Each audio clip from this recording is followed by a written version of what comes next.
Happiness is beautiful, it's a kind reality. Happiness is the highest good, happiness is free. So let's be so very happy. Yeah, let's be so very happy. Yeah, let's be so very happy.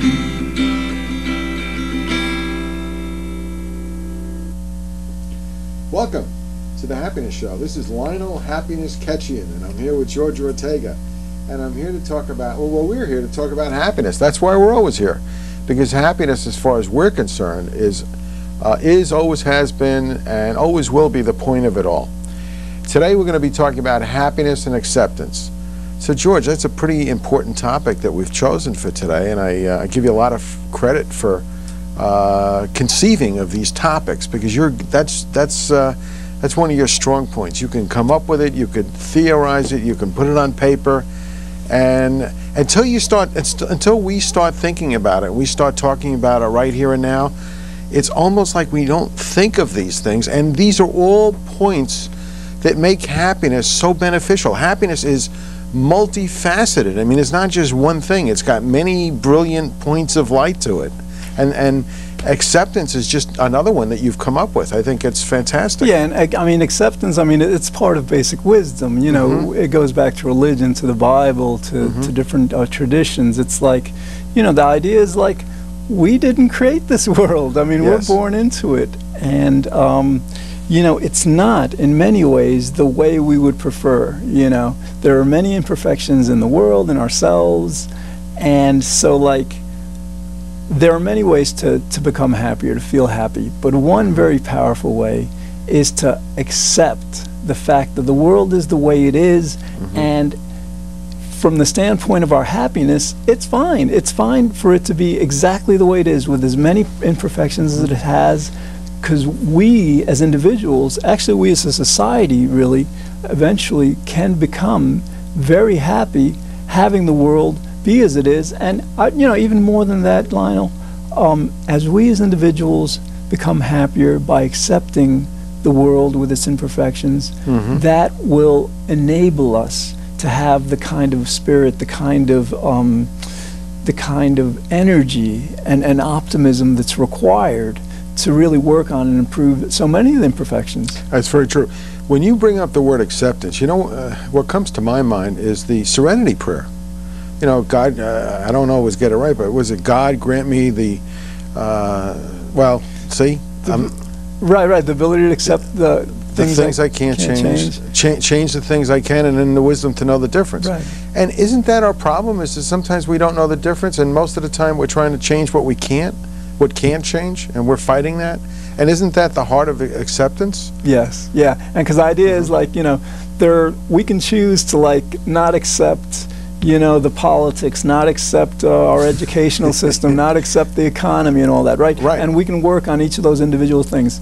Sometimes when we work on them and we improve them, they make us happier, but a lot of times they don't. Like, for example, let's say we're not satisfied with how much money we have, so we go out and make a lot more money, and we have a lot more money, we may not be happier, or fame or something like that. So, I mean, it just stands to reason that if we're gonna not accept, if there's one thing that we shouldn't accept, is like our marginal level of happiness, or a happiness level that's not what we feel it could be.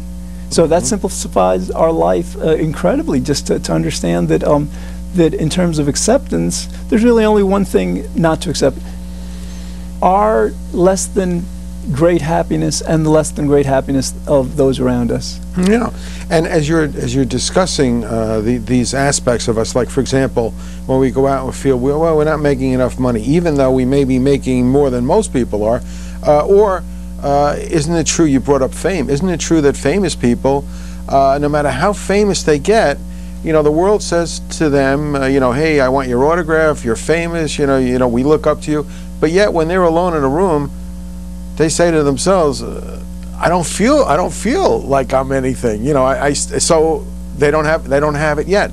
I think what we're talking about here, and I think this has a lot to do with acceptance, is completeness. When we feel incomplete and we try to go out and complete ourselves in the world, And I think acceptance means we are never accepting of ourselves.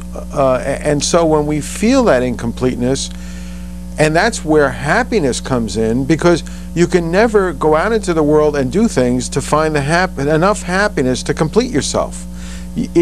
It's really a case of accepting the way you are, and then allowing that happiness that you find within you, and you get in touch with, and you actually, even happiness is a state of acceptance.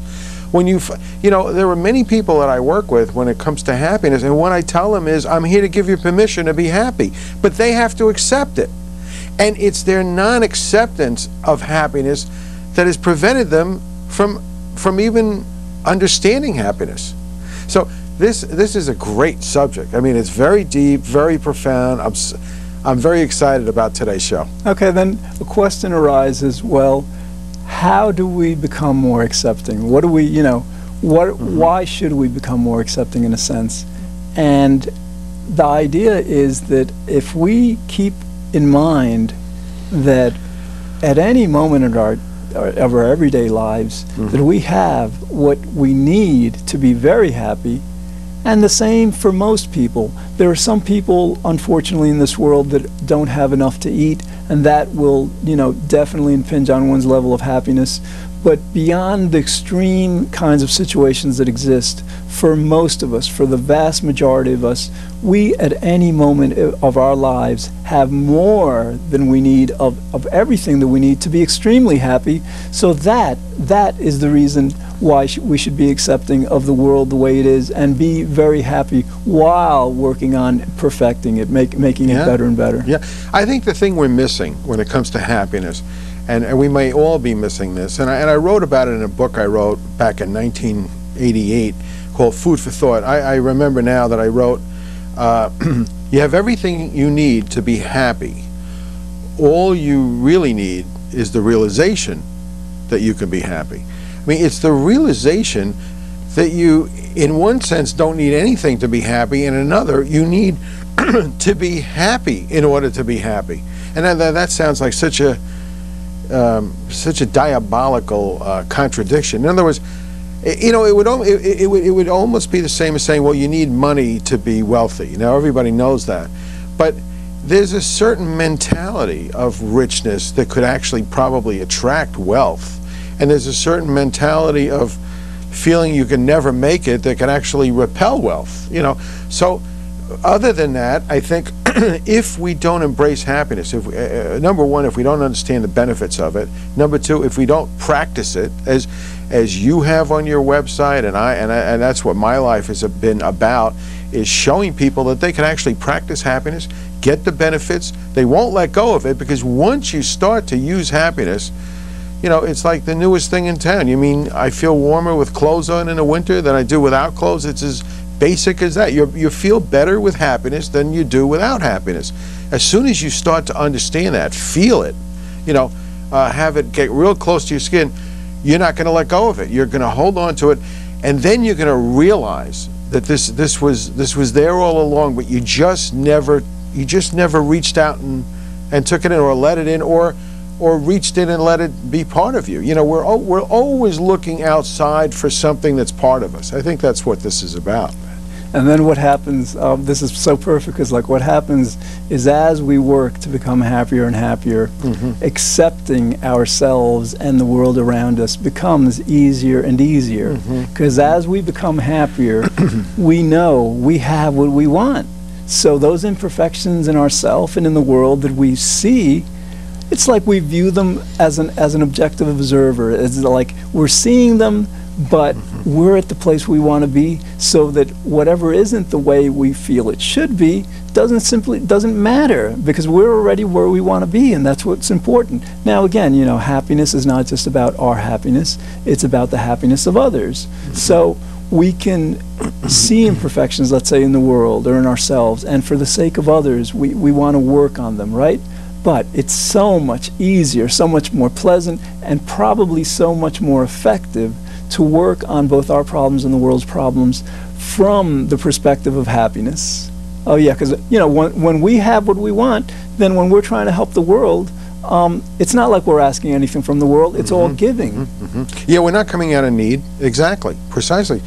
Another thing is you're talking, I'm getting in touch with, George, and you know, I want to say this. I mean, maybe the audience doesn't know you and I, and maybe I want to say it anyway. When we come together and do this show, we don't practice this ahead of time. We really flow.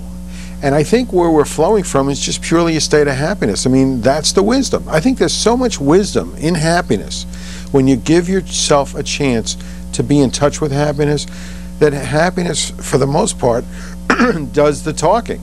And I still can't believe how much I agree with you in areas that you and I never talk about stuff. We don't meet. We don't have meetings. These are our meetings, and people are part of it. You know, listening on television and on cable. One other thing that actually I'm starting to get in touch with. Well, you know, we've both brought up the fact that happiness is an end within itself.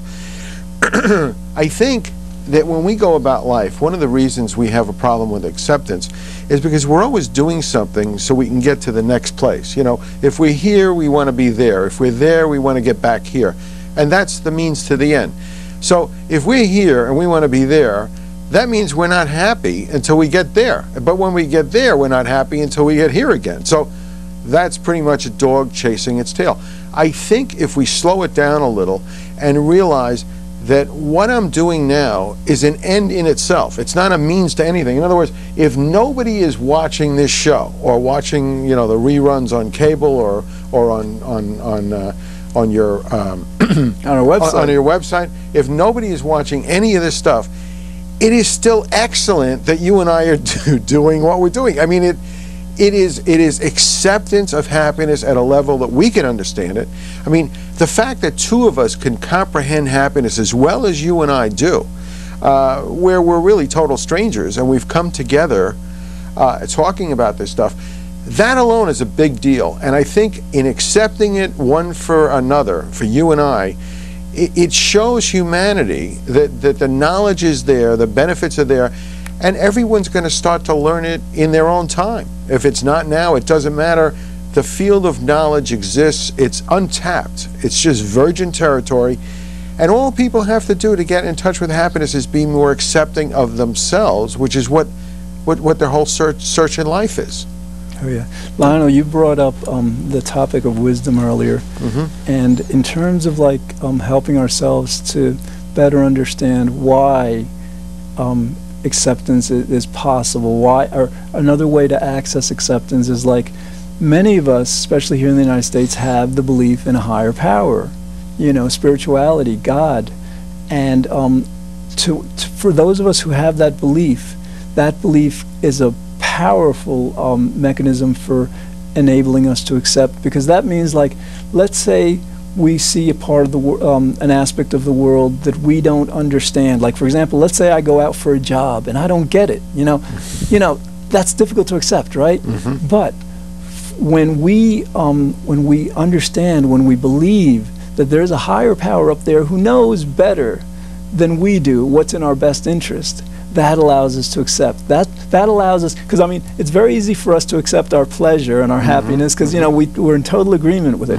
But there are many things that happen in this world that we don't understand why they happen. You know, especially when it happens to us personally. And so yeah, when we foster and nurture and strengthen that belief that that even though we may not understand something, it is for the best. It is for our best circumstances. That will help us accept everything. So, you know, you've said this before. You say that everything that happens, if we start looking at it with acceptance and with the idea that it's for our greater good and it's for our best ultimately, even though we may not understand it, that's a healthy way to look at things. Yeah, I think you're right. And yeah, faith has been well, it's been proven, right, that people with faith generally are happier than people without it.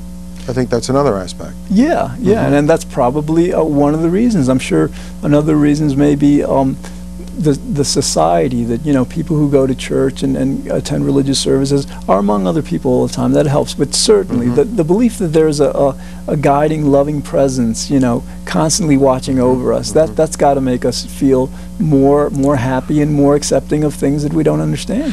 Yeah, you know, there's a person, he's a Christian minister, and he's got a church out in Texas. It's called the Lakewood Church, and he's probably got the largest church in the country, and his name is Joel Olstead, and he's on, you know, a number of channels on Sundays, you know, all over the country. And I got some of his material, and the interesting thing that he's doing is he's using faith and Christianity to overcome depression for people. Well, with what rather than having them use drugs, he's showing them that faith and prayer could actually help them lift themselves out of depression and go towards happiness. He's very big on pushing happiness. I mean, my son once watched the show and called me and said, "I don't understand. Here's a Christian minister. All he's talking about is happiness. Like, how come? How can he be doing that? How come he's not preaching Christianity?" Well, maybe the essence of religion is happiness, and it's just some haven't gotten around to really expressing that side of it. And I think it's really interesting that faith and happiness and religion can all be very connected, but there aren't many that are making those connections, but they're beginning to happen now. Oh, yeah. It's wisdom coming out. Now, so we've talked about happiness and acceptance, and naturally I think we have to consider happiness and not accepting things, because, like, from a certain perspective, you know, we accept everything to maintain our great happiness, but there is also a way to, let's say, see parts of ourselves and parts of the world as not acceptable, the people who aren't eating, of certain character flaws we may have. But here's the key. I mean, for many of us, when we don't accept something, that generates a kind of a displeasure, unpleasant emotions. You know, this isn't right, so that means I have to be angry, or I have to be sad, or I have to be fearful, right? Now, the beauty and the optimistic aspect of this is that we can not accept things. We can choose to not accept the fact that people in this world, you know, don't have enough to eat, or that parts of the world just aren't the way they should be in terms of freedom and all that. We can choose not to accept that, but that not accepting doesn't have to impinge upon our happiness at all, because, like, we can derive happiness from working to improve those things. Yeah, you raise an excellent point. I mean, when we choose not to accept those things, what we're doing is, but not from a case of resistance, because when we resist something, you know, the old story that what you resist persists, and I think you're right.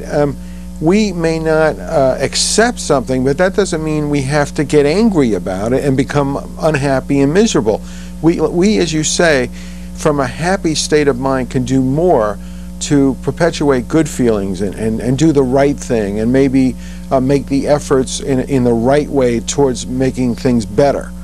But just by letting everything in the world that we don't agree with make us unhappy, that's letting the world control us, and that's exactly the problem with unhappiness. I mean, if there ever was a reason to be happy, it's about the power you have over you and the freedom you end up with as a result of not letting people and circumstances in the world dictate how you should feel. There's always going to be problems in the world. There's always going to be things that we can't totally accept the way they are, but that doesn't mean we have to become so unhappy with them that we give up our happiness, because then we've given our power away totally. Right. So when we consider the idea of not accepting things, I think we should differentiate between emotional unacceptance and, I think, cognitive or intellectual unacceptance. So it's perfectly fine to cognitively refuse to accept so much that goes on in the world. And not only is it fine, sometimes it actually gives us a purpose.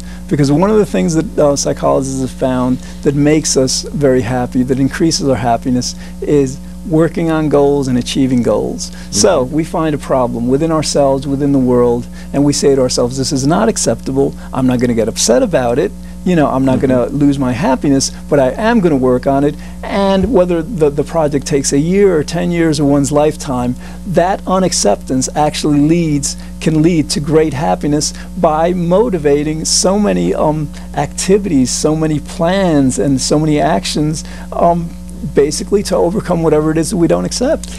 You know, and George, it's interesting that the world really has used the exact opposite of what you're saying to function. And what we're saying here is that when you don't like something that's going on, if you can't react to it and visibly show you're angry and unhappy, then you feel as though you're going along with it. And the world hasn't quite understood that you come out of a very balanced state of mind and still make a big difference in your viewpoint. The other thing is that when you're unhappy and angry, actually you're creating a lot of aliveness in you, because anger and saying, oh, that jerk, look what he did, you create a lot of aliveness within you in a very negative way, because then when you come down again, you're just unhappy. And then you think the whole thing doesn't matter because there's no solutions anymore. So you're not thinking in terms of solutions, you're not making any kind of a positive difference in the world, and you may be able to get angry enough to dispute something or be against it, but you can't prolong it, because it'll always be a next thing that gets you crazy, and it'll never be the same. But with happy people, they could stay on track on something and work to change it rather than be affected by it. And I think that's the difference, because there's a payoff in unhappiness, and that's one of the payoffs. You feel stronger, you feel, you know, right. And you know, we have to, why is there such a prevalence of unhappiness? Because there's a payoff there. Okay. So in terms of, like, again, in terms of, like, if we want to simplify our lives as much as possible, if there's one thing that we're going to find totally unacceptable, is that people on the planet are not nearly as happy as we could be. Okay, that simplifies everything, all right? Because, I mean, like, you know, people may not be as free, people may not be as educated, as rich, whatever, but compared to happiness, those things are insignificant. Because again, you can have a very poor person who's very happy, you can have a person who's incarcerated. Well, you know, you and I know this, and we know it statistically, we know it as fact, but I'll tell you the truth, I don't think very many people know about it, and I think newspapers every day are trying to you know, to maybe even fight the evidence that's overwhelmingly against them. Oh God, it's worse than that, Lionel. I just heard a commercial yesterday. It's the New York State Lottery, okay?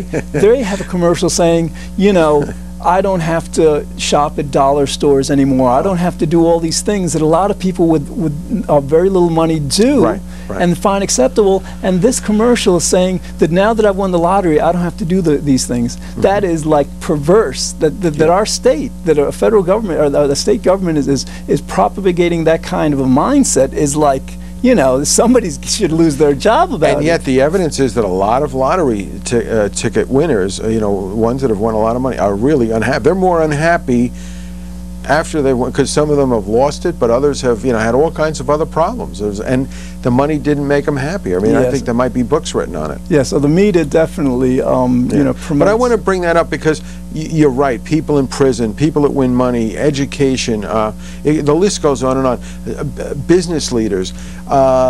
What the world would think is perfection and happiness is not so. Yet, as you know, countries like Nigeria, is it Nigeria? Nigeria's number one. Number one, and you know, and it's a poor country, and other poor countries beat us. So there's more to happiness than just, you know, what's in your wallet.